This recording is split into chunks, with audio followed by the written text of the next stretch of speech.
Good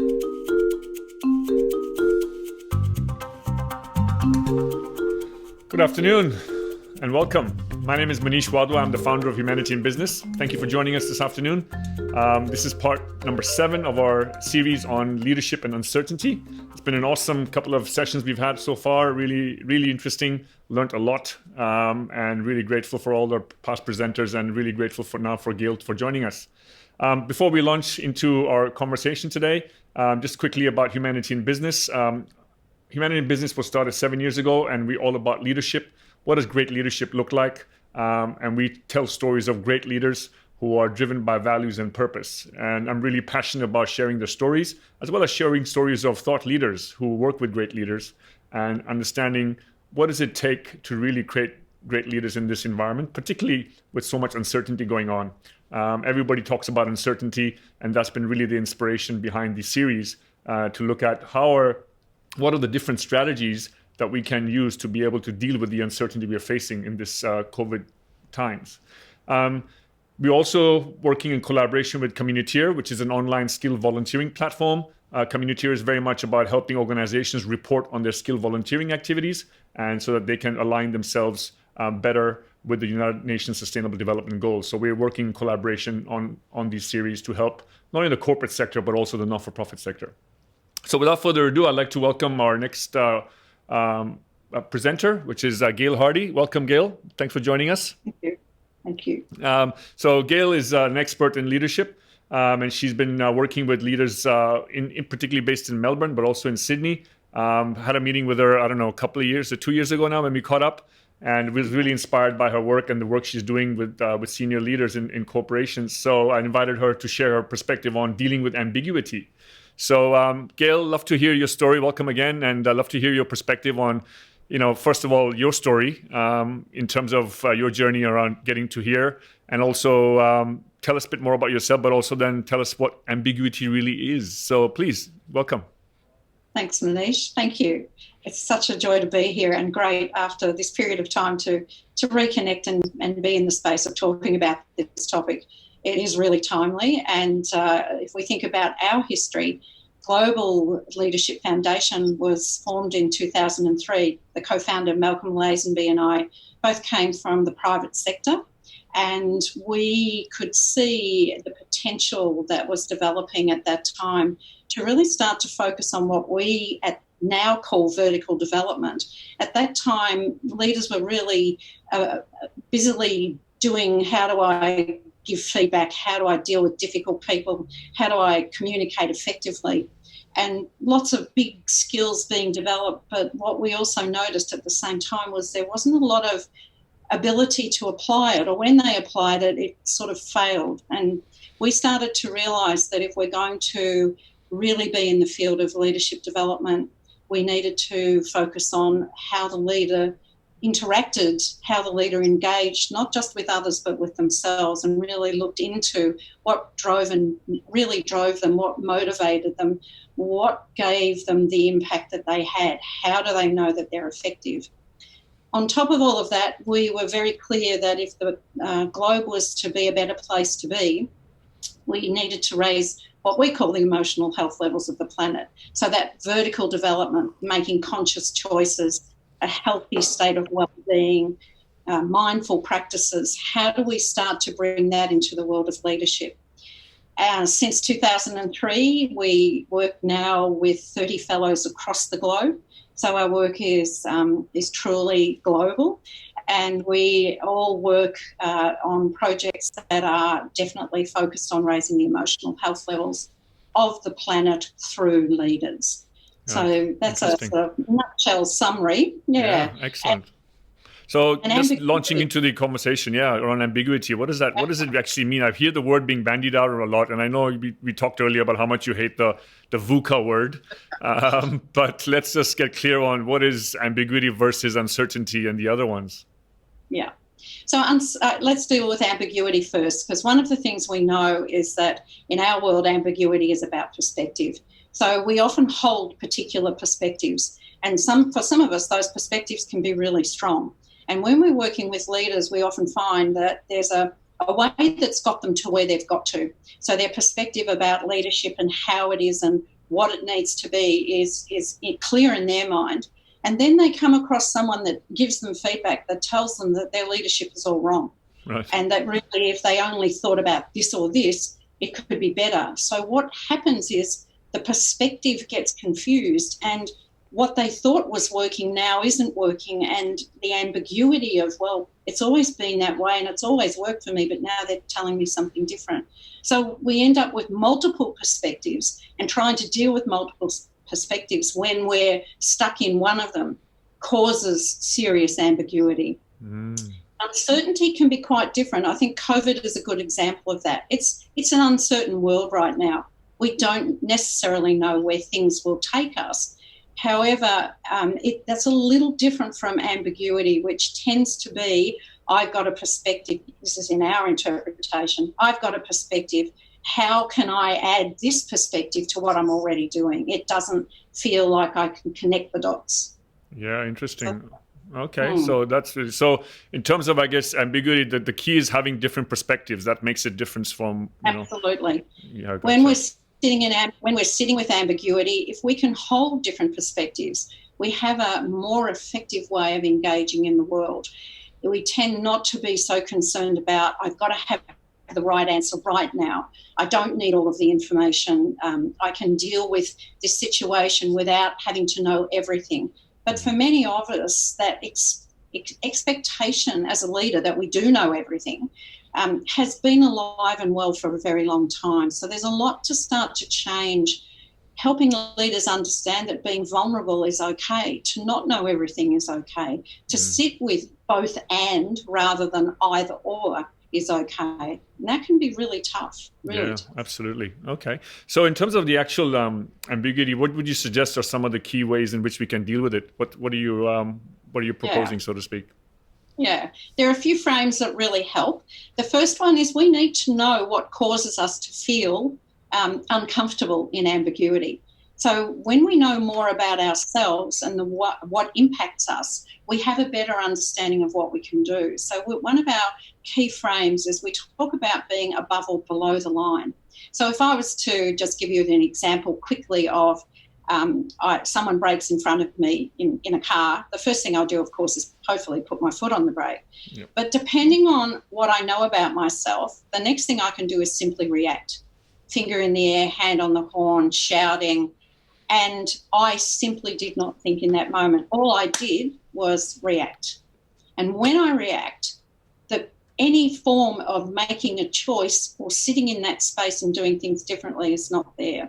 So once we start to know what triggers us, what gets us below the line, what presses our hot buttons, we can start to choose a different way of responding or reacting. So if we're sitting in ambiguity and we know that our desire for information is really strong, and if we don't get it, then we're going to feel uncomfortable, knowing that helps us make a different choice. And we talk about coming above the line and finding different ways of responding rather than reacting. And I'm very happy to share a few techniques as we go along as well that allow us to sit with some of those uncomfortable situations and respond to them in a very different way. Yeah. When we react, there is no thinking. When we respond, we're aware of what triggers us, what usually happens, and we can make a choice about doing something differently. So that's one of the really important frames for sitting in ambiguity. And a simple technique is when we start to feel ourselves getting confused or getting angry or feeling out of control, simply just putting our 2 feet on the floor and putting our hands on our knees. And I know it sounds simple, just pressing our hands on our knees in that moment can actually stop the normal pattern of reaction. And when we know that that trigger is on its way, just doing that allows us to very consciously take a different step. So literally as simple as putting your hand on your knees and pressing it. And pressing in for about 30 seconds simply can stop that normal reaction. And we often say, forget about ambiguous words as a parent sometimes, or with a loved one, sometimes when they press that hot button and we're triggered, a very simple technique is to simply just press your hands into your knees if you can and breathe. we don't look for, and of course there are a million other mindfulness practices, so we're not suggesting forget all of those, but in the moment we can't often just simply say, okay, well, I'm going to sit here now for 10 minutes and take some deep breaths. So this one is a really quick response. Another one that we can do in that moment when someone criticises us or is in a position of telling us that our perspective is inaccurate, just simply putting our hand on our heart. And believe me, no one knows you're doing it. It's quite fascinating. Many of us do this automatically. As soon as we do that, we stop judging.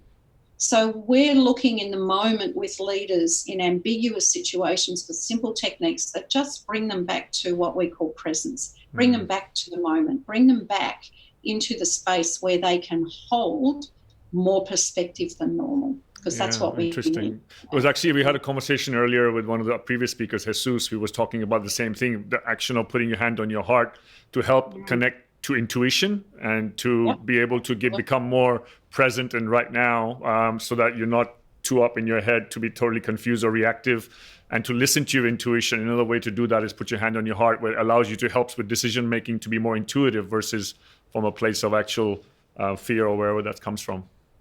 Exactly. Absolutely. Right. That premise is so important. Yeah. Right.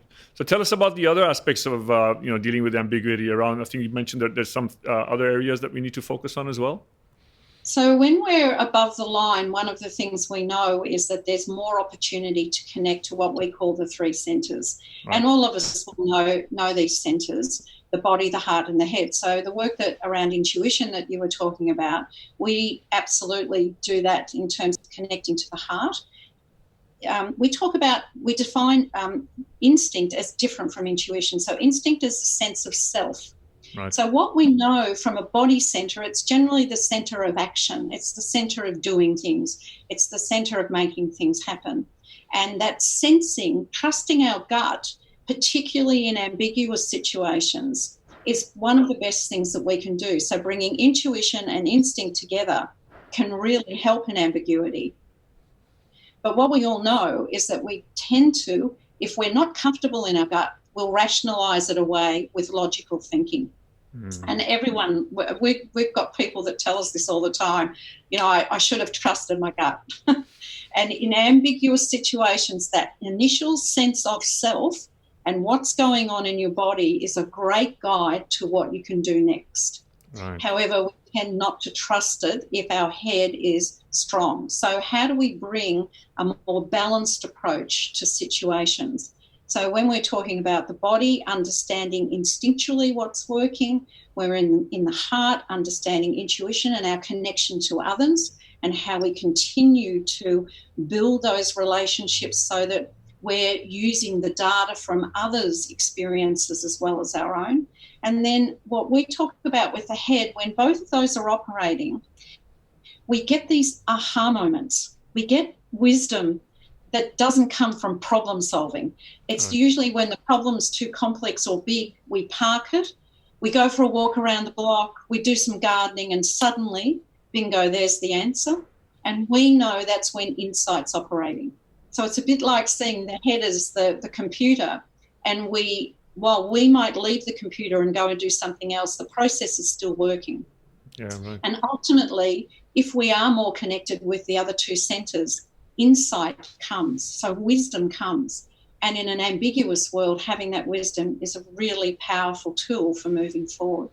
Right, I hear so you. Yeah. So you mean to say, so the body is one piece of it, and did you mention the heart as well? Or is... the heart is critical for connection. So we might sense something, however, our connection with others and our intuition around what's happening with others is another test. So when we're connecting our heart, we're using our intuition to better understand how are other people experiencing this, what's going on for them. We may not ask the question, we may just simply be connecting in to go, my feeling in this room is that everyone's on the same path. And people will say that, but they don't necessarily connect that to intuition, which is what it is. Right. So what you're saying is that there has to be two elements. One is you're connecting to your own body, enables me to connect to my own intuition.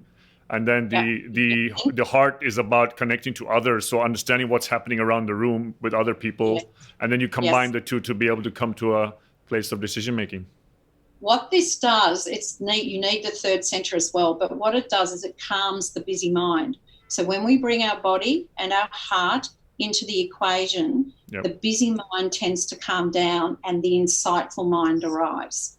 So we know in chaos and ambiguity that there's a lot of manic behaviour, a lot of manic thinking, a lot of I've got to get it done now.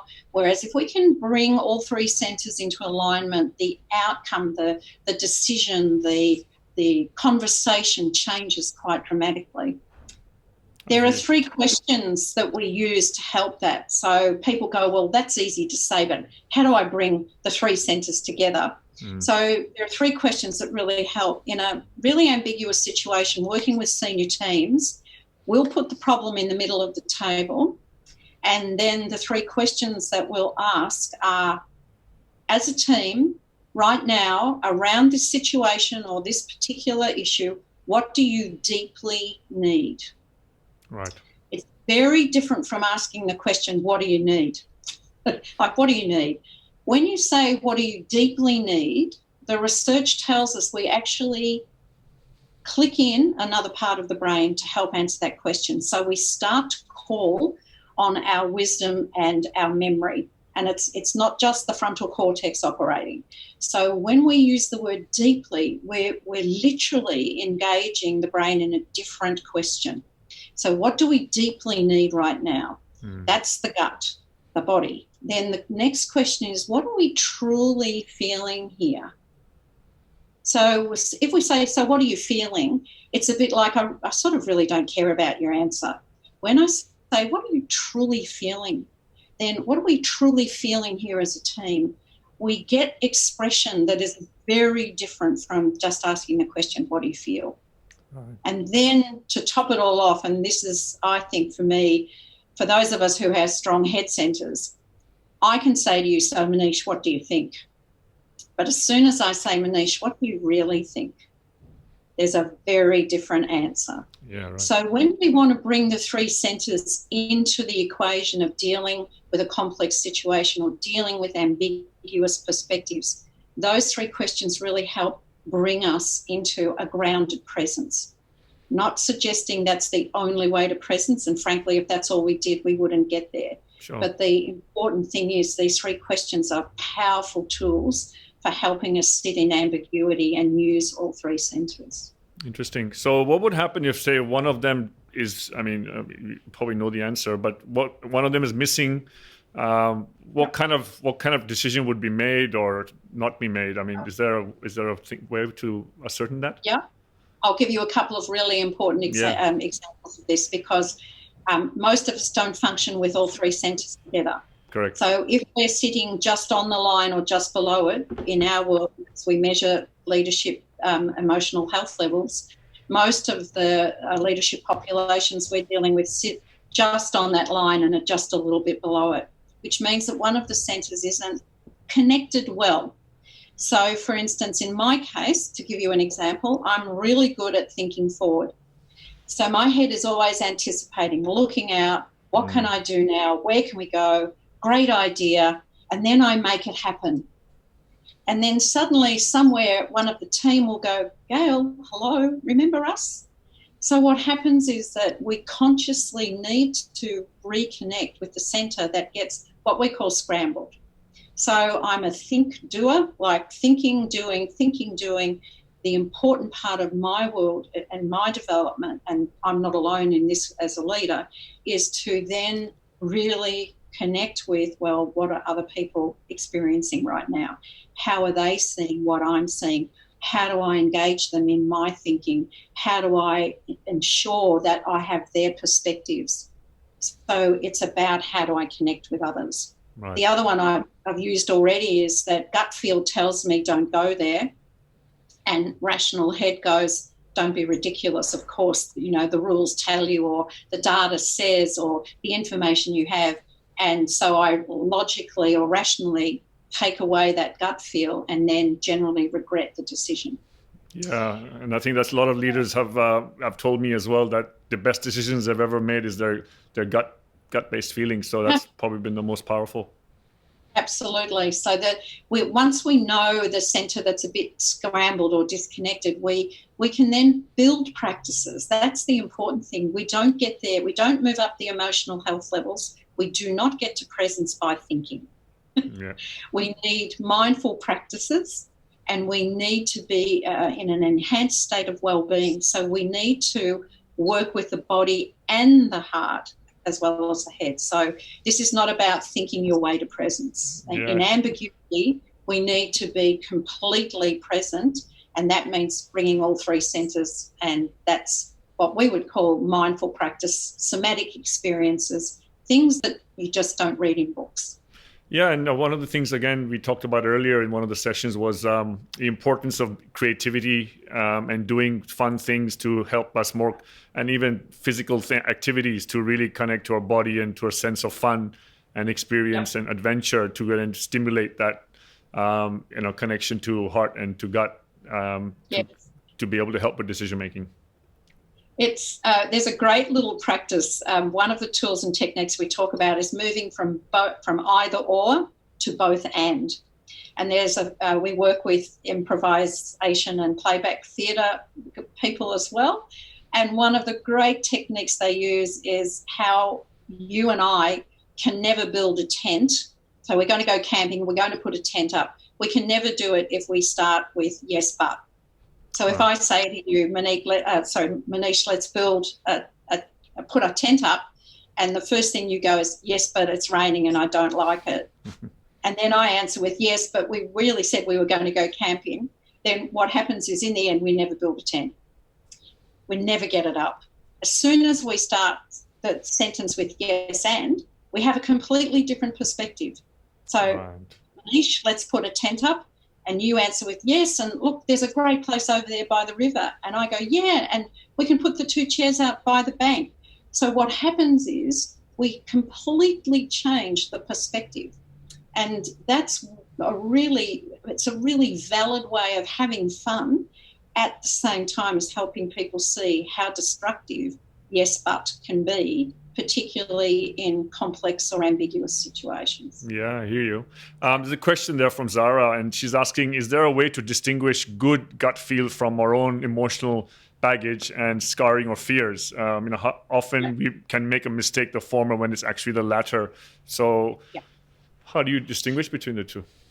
That's a really good question, and basically that's about conversations. It's about understanding deep down what drives and motivates you. Because, for instance, one of my drivers and motivators from a personality perspective is to always see the positive. So I could clearly go, well, my gut's telling me it's a good idea. But because I know my natural style is to be positive, I need to check in. So what I've learned is some questions around checking in. So, and mine is, what's the risk and consequence here? So what is my gut telling me about risk and consequence? So I tune into the gut, but I tune in with a different question. So because, and this is probably the same issue with me, I'm always a positive and a risk taker, and I tend to look at the upside rather than the downside. So It's almost like when the gut's telling me the opposite of what I tend to think, I have to look the other way, because that gives me more clues, because that's where I'm uncomfortable. Is that? Correct.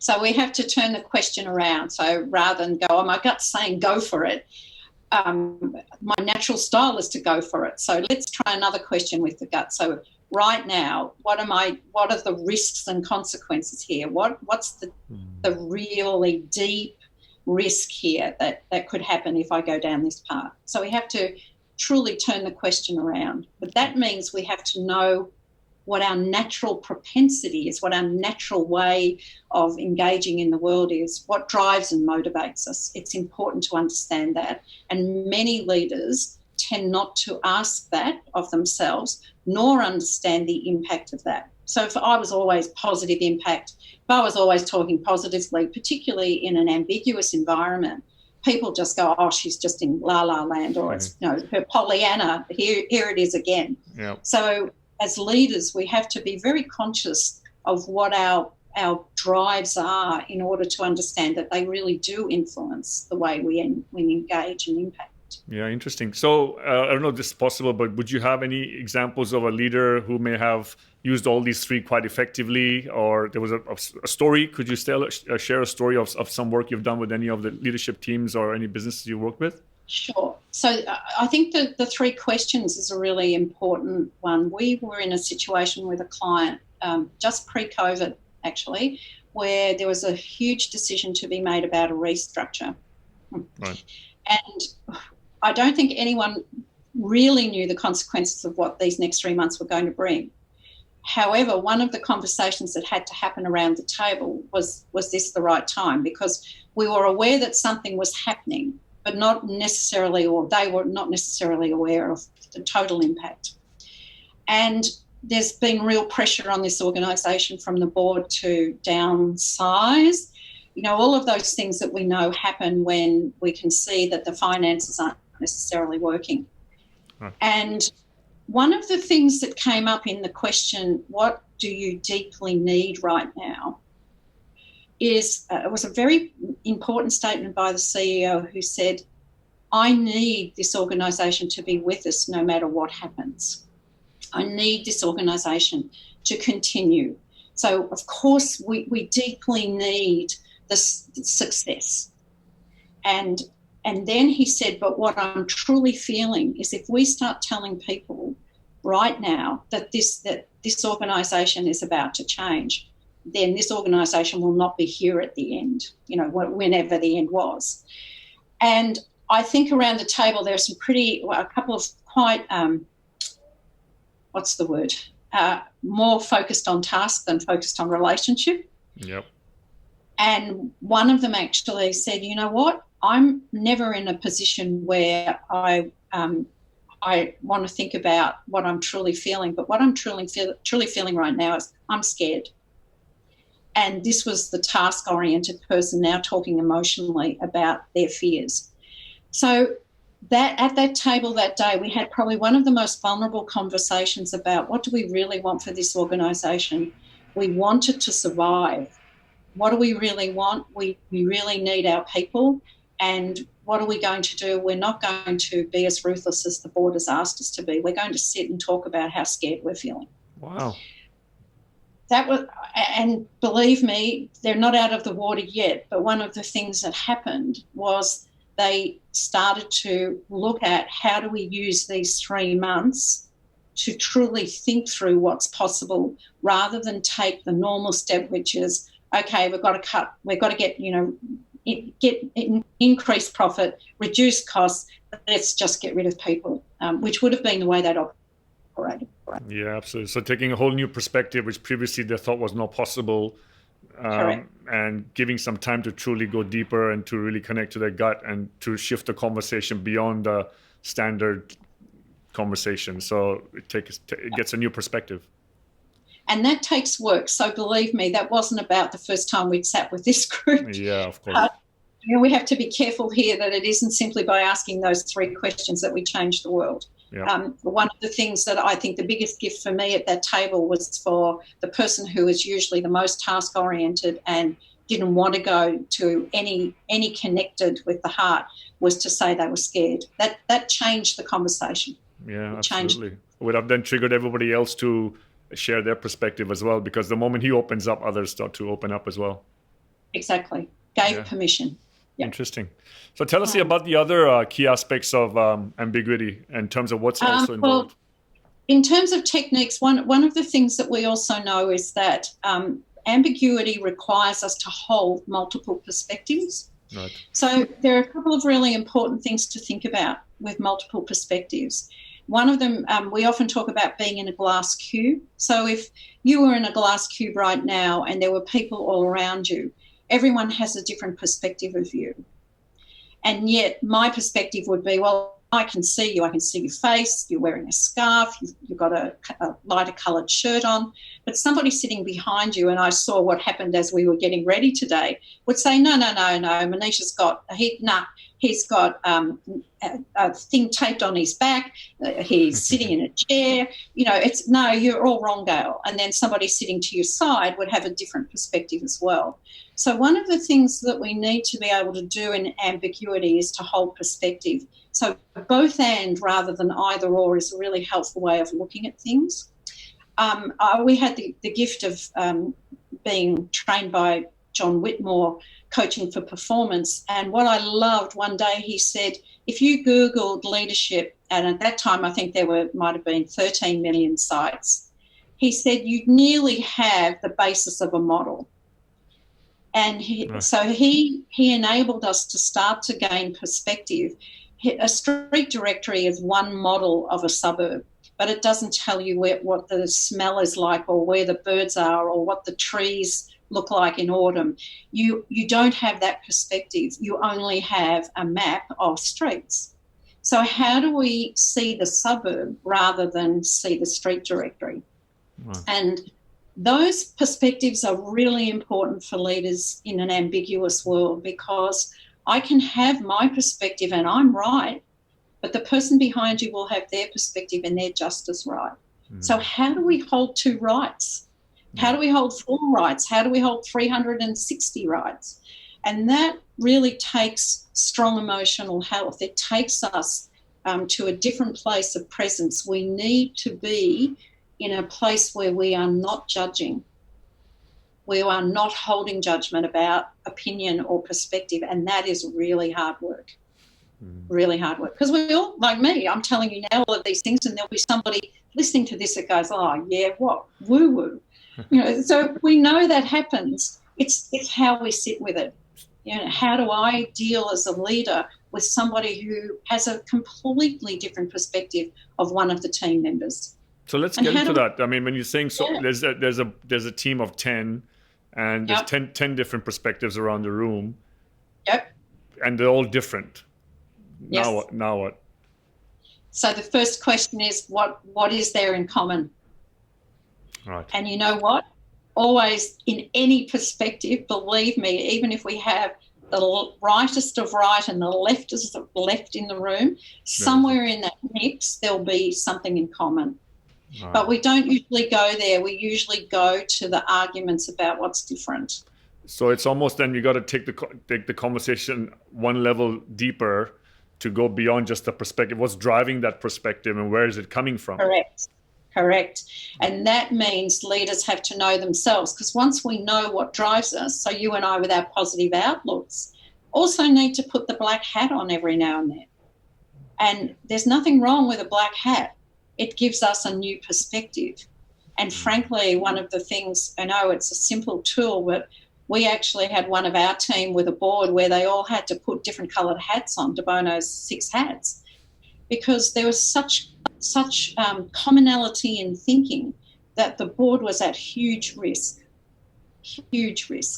So one of the things that we knew was we had to bring new perspective and then start to talk about what does that mean for the common opinion that you all have right now. Wow, right. So the challenge for the leader is finding that commonality amongst all those perspectives to then get consensus, right? Yeah, and the critical thing, though, it doesn't mean that every decision every day has to be consensus. That doesn't work in ambiguity either. Right. So that's why we have to hold more than one perspective, because sometimes people need direction. So if we look at the leaders who are managing COVID effectively, there is something about the community still wanting direction, that they're looking for somebody to say yes or no. It doesn't mean, though, that those perspectives that, or the final decision has been, oh, bad luck, this is my way or the highway. What we know is that generally those perspectives have been gained by conversations. And I think a good example is the council that was established with all the states in Australia. We could always have different perspectives on that. But one of the things is that we're not just dealing with somebody going my way or the highway. We're actually starting to say, well, what is this going to mean for the economy, for tourism, for hospitality, for states, for the community, for people? So we're broadening the perspective. And So that's the piece for me around it isn't about every decision has to be a consensus decision, but getting perspective before we make it is a real help. Yeah, and I think one of the conversation we had at the first session with Ron Laurie was around shifting the higher, taking a higher perspective, and the bigger the perspective you start to take, the more, the less uncertainty you feel because you start to have a wider perspective. Correct, and that's once we know what drives and motivates us. Once we get out of our own way and get above that line and start to look at what's possible and what is out there, it's quite amazing how our perspective can change. Because the lower the health levels, the more below the line we are, the more limited perspective we have. And frankly, when people are in survival, what they're operating from in our world is one centre. They're trying to stay safe. And so to assume that somebody who has no job, nowhere to live, no idea of where the next meal's coming from, is to tell them, don't worry, the sun's going to shine tomorrow, is a useless process. So we need to deal with people where they are as well. And it's people with perspective that can work with people who don't have it and meet the needs that they have at that time. But we have a lot of people that go, oh, well, that's their problem. I don't care about whether they've got a home or not. I'm just caring about me. Yeah. So, that's a really hard thing when we've got people in the population who can't see the forest. They cannot see the next day. Yeah, right. So we have to hold that perspective as well. They may never get above the line. Got it. Understand. And so tell us about the intent piece. What do you mean by building intent? So intent is one of the most important pieces of work for us. We talk a lot about forget about what you want to do.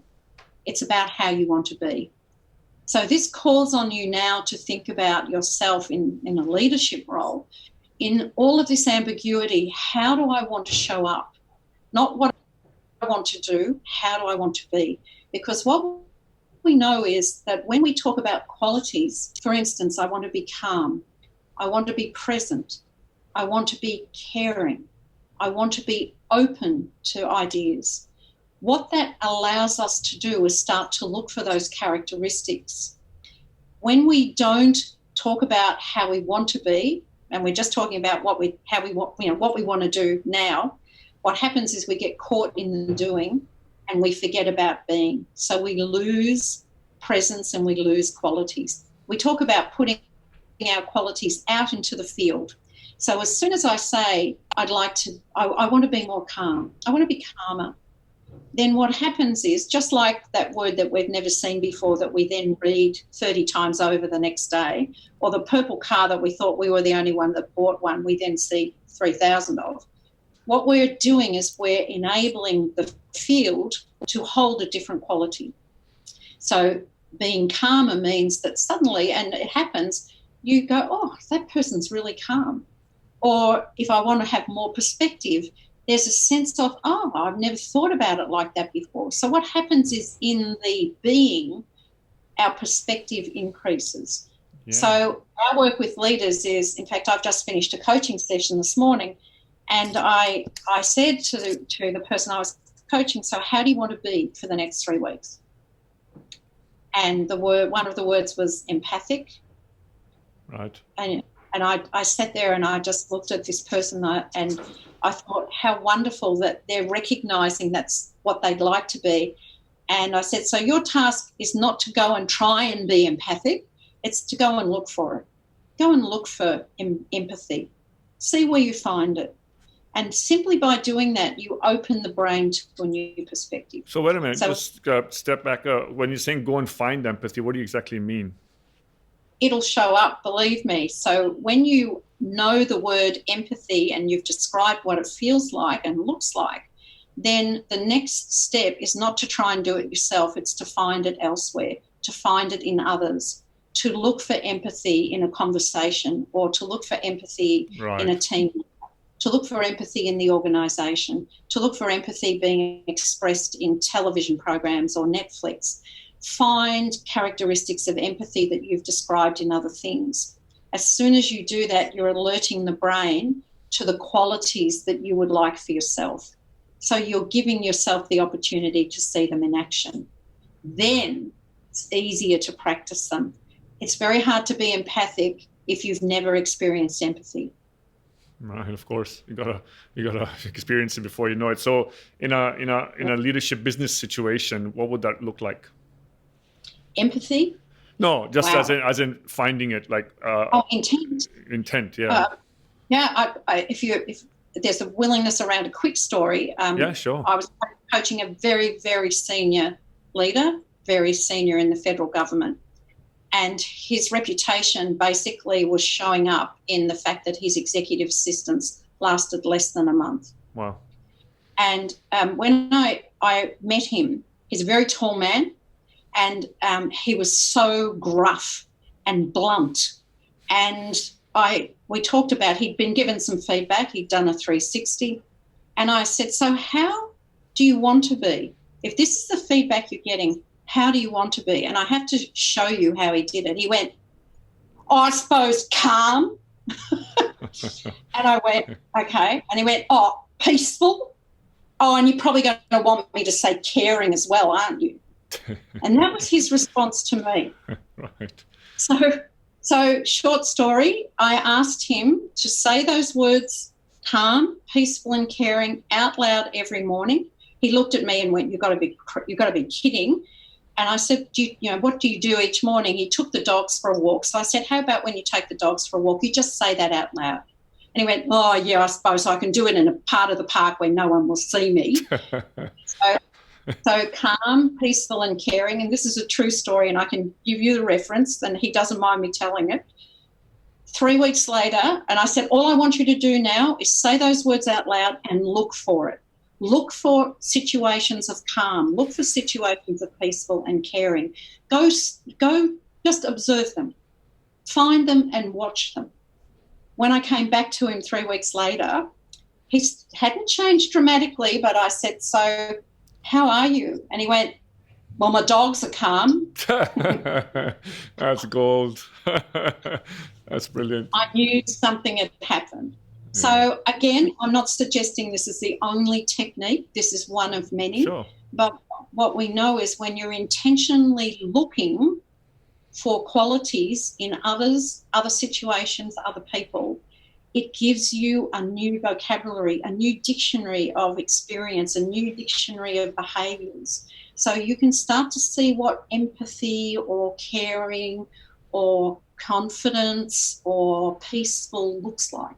So what does that link there to ambiguity there then? So you can see it now. How does that help with? So what you're doing is you're raising your emotional health levels because you're expanding your experiences, you're expanding your perspective.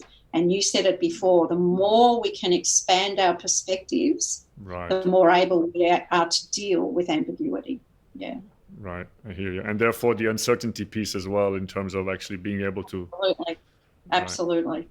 So we can sit in ambiguity and uncertainty a little more easily. It doesn't mean we're comfortable in it, but it means we've got some practices now that allow us not to get confused and anxious and below the line. Gotcha. Okay, that makes sense. So I'm conscious of time as well. So tell us about the last piece, which is the collaborate piece. What does that look like? I mean, we know about collaboration, but what is the link to ambiguity there? Yeah. So one of the things that we know in ambiguity is that if you try and solve something alone in this environment right now, it's unlikely to work. There are so many outside factors that are influencing that it's almost impossible as an individual to take control of something. And when we talk about collaboration, our question is, it's because everybody's got a version and a definition of collaboration. Our question around collaboration is, what can we do together here that we can't do apart? So in making very big decisions, one of the things we know is that question then enables us to think about who are the right people, who do we need right now, because we can't do this alone. What can we do together that we can't do apart? So there are some things I can continue to do as a leader in my business, but generally what happens is when it comes to things like culture, performance, strategy, brand and reputation, that's not something that we can do alone.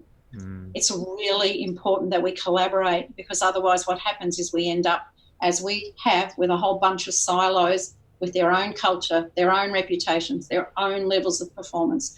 So as we get into the higher levels of the organisation, collaboration at senior leader levels particularly is critical. And yet, generally, that's where the least collaboration occurs. Yeah, right. So how do you see that playing out with the other three and the other earlier points you mentioned around intent? Yep. What is, I guess, the hardest piece for a leader to deliver and do? We know the collaboration piece is hard, very hard. But in your experience? In our experience, it's actually starting to get to know yourself. That's the hardest thing to do. It's really easy to externalize problems and issues and situations and ambiguity and COVID-19. It can all be someone else's problem. What we need to start to look at is, what am I contributing into the ambiguity? So what am I causing to happen? What am I creating? What's my impact in this situation? And generally that's the hardest. It's the start and the hardest work, because once we've done that and we've worked out what drives and motivates us, what our impact is, then we can do something about it. And as we do that, and if everyone else around us is doing that, what we find is a more collegiate and more collaborative way of engaging in any case, because we're more vulnerable, we're more open to perspective, we're more in a situation of saying, I don't know everything. We're more able to say, I really need your support here, I really need your perspective. We really need to work on this together. So is there a story you can share us around collaboration? Because I know that is a key nowadays, and particularly with people with working from home and being isolated, collaboration has become even more important. So what has, in your experience, have you seen this play out, and what's worked in a team that actually has done what you just suggested?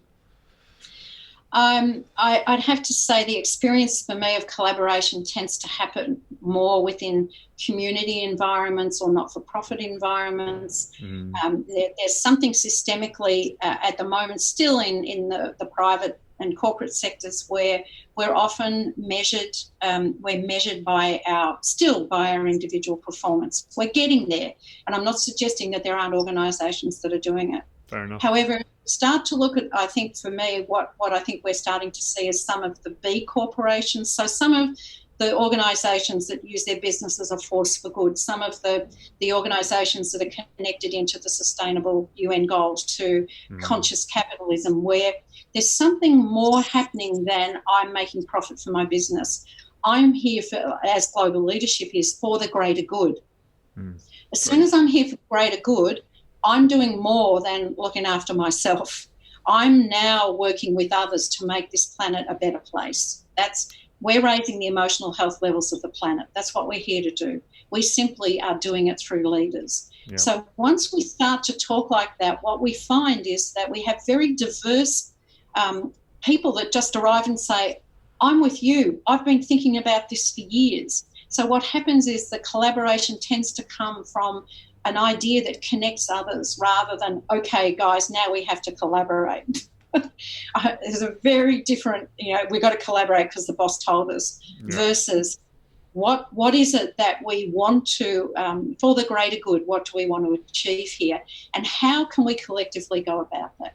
Yeah. So that, I think that's a piece around purpose, really, purpose-driven organizations, which we know are actually far more open to collaboration than your traditional purely profit-driven organizations. Correct. And we don't want to discount, there are some great for-profits that are doing exactly that.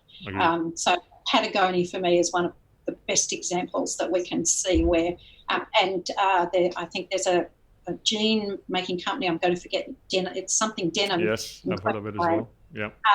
Doing a brilliant job around bringing all of those UN sustainable goals and looking at the supply chain and looking at their impact on the planet and looking at how they engage community. Correct. Very powerful. Unbelievable. So that's, I think, what I call collaboration, when you are really looking at the whole system and going, how do we make this work for everyone? Yep. So I'm conscious of time, and please, if there's any questions, feel free to throw them our way. We have a few minutes left. what you see in your experience has been a great example of dealing with ambiguity. And I guess what's the final thing which you think is critical for leaders to adopt to deal with ambiguity? If there was one key important piece which you think that you got to focus on this piece to really manage the ambiguity and uncertainty piece, what would that be? I think it is the last question that I just mentioned. How can I make this work for everyone is a question I have on my desk. Because one of the things that happens is that we get so caught up in our own perspective and our own way of doing things. And, we want to raise the emotional health levels of the planet, so we have a particular way. It may not be that way is going to work for everyone. So how do we make this work for everyone? And I know it's a big question, and I know some of the audience is probably going, oh, wow, if we made it work for everyone, we'd never get anything done. That's true. It doesn't mean that we can't still do something and hold that perspective. It's more about what is not happening here that could be. Yeah. What perspective am I missing? What is it that I need more of right now to be more effective in this ambiguous space? If this decision has to be made tomorrow, can I make it with 70% of the information? How do I make this decision work for everyone? And it's a big question, but it's a worthy question. Definitely a word. So really the piece around managing perspectives, I think, is, like you said, is the big piece, right? It's finding that balancing and holding all of that perspective that's going to ultimately deliver the outcome we're all looking for. Yeah, yep. Awesome. That's fantastic. Well, that's been really, really enlightening having a chat, Gail. Thank you so much. It's been really gold. I guess I will share some information from this conversation today with everyone on the call. And obviously, if you want to reach out to Gail as well, please do so on LinkedIn at Gail Hardy, and she'll connect with you. But I'm really grateful for you. I'm sorry? A virtual cup of coffee away. Yeah, absolutely. We're all ready for a Zoom. Really appreciate your time, everyone. Gail, thank you so much for giving us your time for 1 hour. And hopefully, I really love the conversation. I got some great insights, particularly for me today. The insights around perspective was a big one. Really getting that. I had that earlier from Ron as well. So thanks for reinforcing that. Really appreciate your time, and thank you all for joining us for the last 1 hour. Really grateful, and look forward to having you again back on Monday for the last session. And have a great weekend in the meantime. Have a fantastic Friday, and we'll see you next week. Thank you so much. Take care. Bye.